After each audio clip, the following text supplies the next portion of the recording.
Alrighty, Lesbians and Apartheid, how to subvert mechanics and communicate marginalized stories. To communicate marginalized stories. Cool, so I'm Tim Flusk. I'm a programmer at 24-bit games. I consider myself a perpetually novice game developer because every year, every day, I keep on coming across things that just blow my fucking mind, I guess. And the little joke there is that in my spare time, whilst I'm trying to learn how to make video games, I try to violently overthrow the bourgeoisie and smash the patriarchy. And my Twitter handle is at the bottom. Cool, so what I will be talking about today, setting up some context about like who marginalized people are, what they do, obviously include myself in that, I guess, so like us as marginalized people, why we need to talk about these mechanics, showing some examples about people who have presented marginalized people's stories, obviously. Genital jousting is obviously a good example, and then providing some anecdotal evidence to sort of help communicate how we can do these things and present this information and basically how to implement the approach.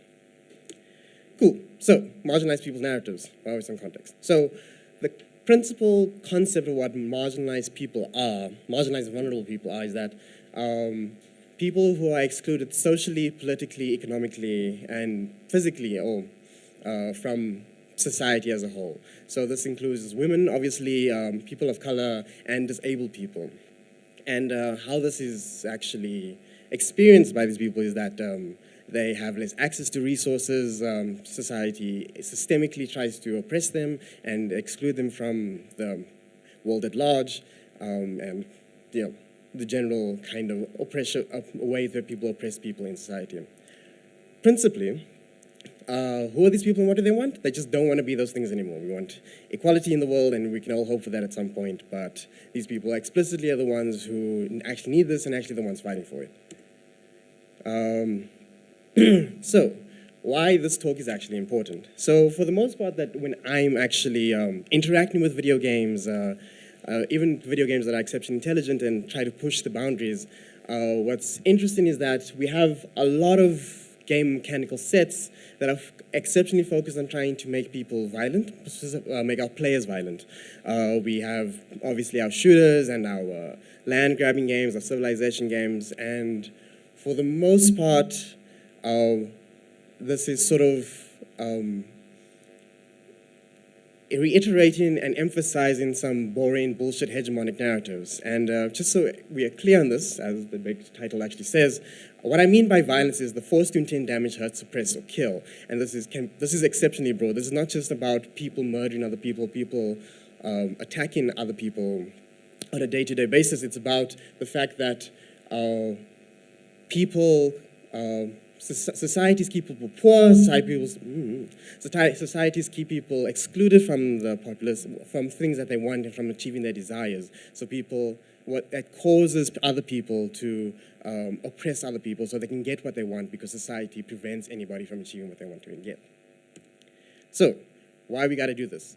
So, why we need to subvert these mechanics, remove some mechanics from our usual mechanical set is basically because it allows us to create more stories, and this is always better. This diversity within any system allows for strength of that system and also just ensures that the importance of that system within society. We actually, more games of different types creates more cultural and artistic strength for that specific media. Also, moving away from those kind of games, because there is so much of them, we avoid oversaturation. The value of those games actually decreases over time, and more importantly, on top of that, we are only, for the most part, telling, to some extent, one kind of story, the story of trying to dominate other people. That's a generalization, obviously, but that prevents games, as young as medium it is, from really talking about anything exceptionally important sometimes. So for the most part, when we play video games, we're mostly just talking about how good we are at the video game, as opposed to talking about how this video game taught me about this. This video game really inspired me to be a better person, sort of thing. And that's legitimately, in this situation, why it's actually easiest to use this technique of making more types of stories, better types of stories, and stories that move away from the mechanics that we have been using to push the medium forward. Cool. So, games that already have done this For examples that most people might already know is Cart Life, which tries to paint the story of people who are in economic disparity. Lum, which is about living in liminal spaces, which about a story of somebody experiencing going through life, but everything feels exceptionally dreamlike because of how much they are excluded from life. Diaries of Spatial Journey, which is basically an economic simulator about systemized poverty. And those are the ones I'll be talking about. But briefly, there's some other really cool games that I won't actually have time to talk about. Excuse me. Which includes Lilda and the Shadows of War, which is about a woman in Palestine, basically dealing with the fact that she's like 8 years old and dealing with like bombs being thrown at her and around her. Mainichi, which is the story of the day-to-day stories of a woman, a trans woman, dealing with getting up in the morning, living her life, and just having people, how she interacts with people, mostly by the time ignorant people, not being confused about the fact that she's trans, and some people actually getting angry about it instead of harassing her. Dysphoria as well, the game that actually, I guess, started my opinion on these matters, is a whole bunch of selection of mini-games which communicates the experience of anaanthropy going through transitioning, sexual reassignment surgery, therapy. I hope I got that right. So, briefly on the 3 games that I said I was talking about. Cart Life by Richard Hoffmeyer. This is an example of a game that communicates these stories exceptionally narratively. So the mechanics and the gameplay that you experience through the game are there to sort of provide you with sort of vignettes into the person's life. So for example here, the gentleman here is brushing his teeth, and all you do is just like press the arrow keys to sort of simulate the action of brushing the teeth. It's sort of isolated mechanic within the game. And there are other mechanics within there, such as like folding newspapers or making sure that cutting the strip of a newspaper, giving people change. It's just like different series of mechanics to sort of communicate what it's like living with this person, which help to emphasize the more important narrative of the story, which is mostly experienced through dialogue and environmental storytelling. Lim by Merit Koppers. This is an exceptionally abstract game, which plays as the one character sort of traversing through a maze and trying to just get to the end of the maze, basically. But as they get to certain sections within the maze, it's all these rooms, which is filled with other blocks that begin harassing the character. So the only mechanics that you have in this game is the ability to move around the maze, but also there's this option, this power to effectively make yourself invisible, to sort of blend in with everybody else in that room. Because if you don't blend in with everybody else, then they start harassing you. Which is, I guess, supposed to simulate the experience of being a woman or any marginalized person in day-to-day life, where you have to deal with the fact that, I don't know, you get catcalled, you have the possibility of being raped because just by walking down the fucking street, or you have to deal with the fact that when you walk, a person of color walking in the room, you don't know who the fuck is going to be a racist, and now you have to deal with this asshole.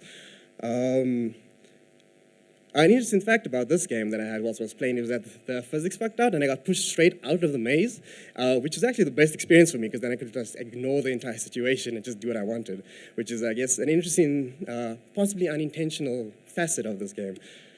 Cool. Diaries of a Spaceboat Janitor.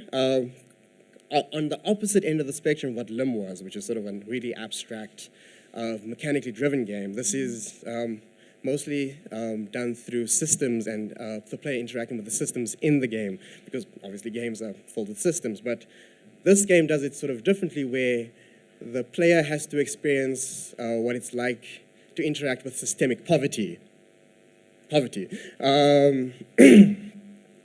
Sorry, was everybody hearing me fine there? Should I repeat anything? Cool. So you sort of go through the game as a janitor. You pick up trash off the floor, you burn it, and hopefully at the end of the day you have enough money to eat. How the game works is that it sort of gives you a chronic illness, effectively, where you get cursed by this skull. And you have to interact with people, pay people, and go on a whole bunch of mini adventures whilst making sure that you're fed and have money by the end of the day to actually pay these people to get one way of dealing with the skull, and one way of dealing with the skull and sort of situations like that. And that's how the game ends. You sort of get rid of the skull eventually, but nothing changes by the end of that. You're still systemically poor. An interesting aspect about this game is that it tries to set up the idea that you actually can interact with a really grand narrative adventure where you go killing monsters and other bullshit by being able to pay for giant swords that cost like 1,000,000 credits, but you'll never be able to actually afford. Sort of to illustrate what it's like to live in a world where that systematically prevents you from achieving anything that you want to achieve. An interesting aspect about this game as well, they added this interesting mechanic, which is sort of just like a fixed cost that you have to deal with at some point, where you have to change your gender every now and then. I guess trying to simulate some sort of non-binary genders bullshit kind of idea within the game. Cool. So, specifically why it's important for video games. So, as Richard illustrated earlier, that this problem sort of reinforcing hegemonic narratives that are complete bullshit and problematic exists in all media. They exist in books, and they exist in movies, and all these things.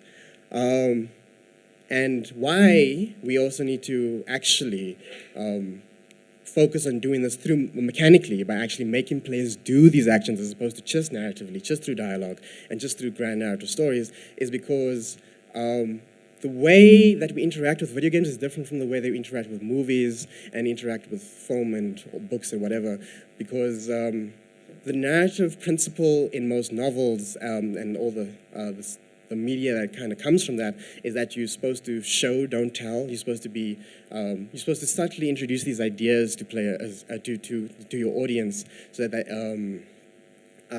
you're not sort of like beating it on the head. You sort of presenting the idea slowly so that it can actually be understood, the consequences and the principles of the matter.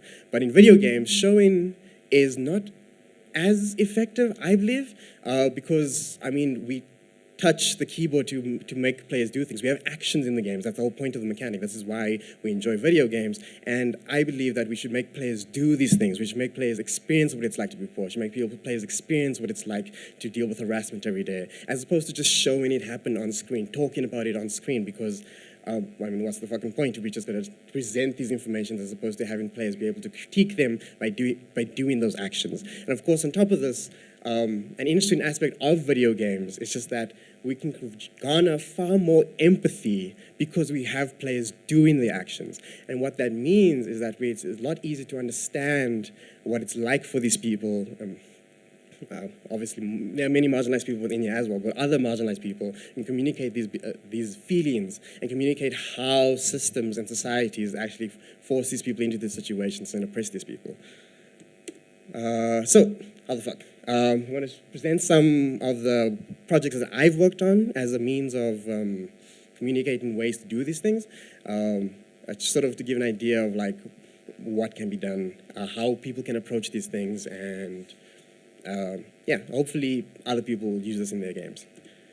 Cool. So anything I was working on was me and a group of other developers were sort of interested in presenting some of the stories that one of our friends had experienced as in day-to-day life. She's a black lesbian and sort of like heavily politically involved, so she's just constantly dealing with like the patriarchy and racism and all this kind of heavy bullshit. Obviously, she's also actually poor, as many people are, so she just has to deal with like, hey, I'm intelligent, I'm smart, I can achieve all these things, and I'm exceptionally good at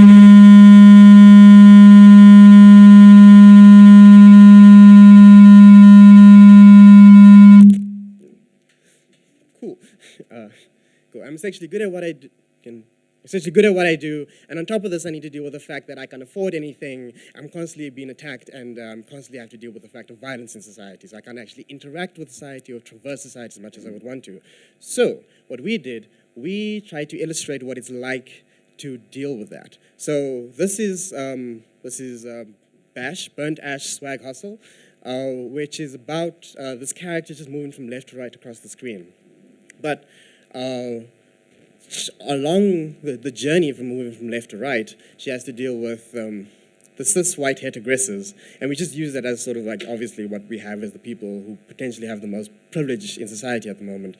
So she goes through society, this corridor, and it's her dealing with these people basically want to sexually harass her, want to bother her, want to do a whole bunch of things to her that she doesn't ask for and doesn't fucking want.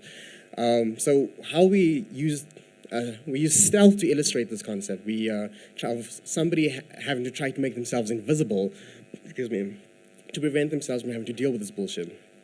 One aspect that we added to the game as well to sort of illustrate how it's a systemic infrastructure thing within society is that most of the things that you can hide behind are ads from like Dolce & Gabbana, fashion ads from Dolce & Gabbana and all these bullshit advertising campaigns which basically dissect and object the female form, which is about illustrating that we can use these things to hide behind by, but the problem with that is that we are reinforcing those ideas. When we're silent about the bullshit that happens to us, we are actually allowing these problematic ideas to propagate through society by not illustrating how bullshit they are. Cool. Another thing is that was a sort of a mechanical example, just like LIM to some extent. But on the other hand, we need to be sort of aware that games are systems, which means that we can actually simulate the systems that we have to do within societies, like governments and certain cultural affects and things like that. So an idea that I've been sort of like trying to figure out and work with was sort of simulating apartheid, and apartheid simulator to some extent, which sort of shows, presents the player with being the different architects of apartheid, and they have sort of forced the players because choice is bullshit, and we need to make sure that we remember that and not have players make bad decisions and show them what is wrong and what is right. But yeah, obviously is a subversion of that, where you're forcing the players to do really horrible things to show the illustrations of their actions. In this game, what I would like to do is sort of make the player the architect of apartheid so they can understand this is what the Land Reform Act was like, and this is what the consequence of that was. This is what it's like when you have 80% of your people living basically as slaves, so you can have 2% of the people enjoying the profits of that work. Showing what it's like to move people into different cornered off useless pieces of land just so that they can, so that you don't have to deal with them anymore effectively. And sort of illustrating the principles, decisions of the architects of apartheid and the consequences of that. Sort of giving players freedom to play around with how certain systemic philosophies affect other people, and how also, I guess, to some extent illustrating how certain game systems will reveal the problems within societies. Like, as a side note, an interesting thing I remember interacting with was that in the Sim City 4, the best way to beat the game, to ensure that your city was viable for the longest time, was to ensure that your society was completely uneducated. They were uneducated and poor, so they couldn't fight for anything, and they couldn't know that they were being oppressed the whole time. Which is an interesting aspect of that game. Cool. So, in conclusion, why we need to do this and what purposes for. But effectively, changing and removing and subverting some of the mechanics that we currently have allows us to tell better stories, because those, the mechanics that we currently have uplift the hegemonic status quo of games and society as a whole. Changing those stories allows games to be far better and more culturally diverse, allowing for a stronger medium as a whole, and doing it completely through mechanics ensures that your players can mechanically and more directly be aware of the consequences of their actions within society. Thank you.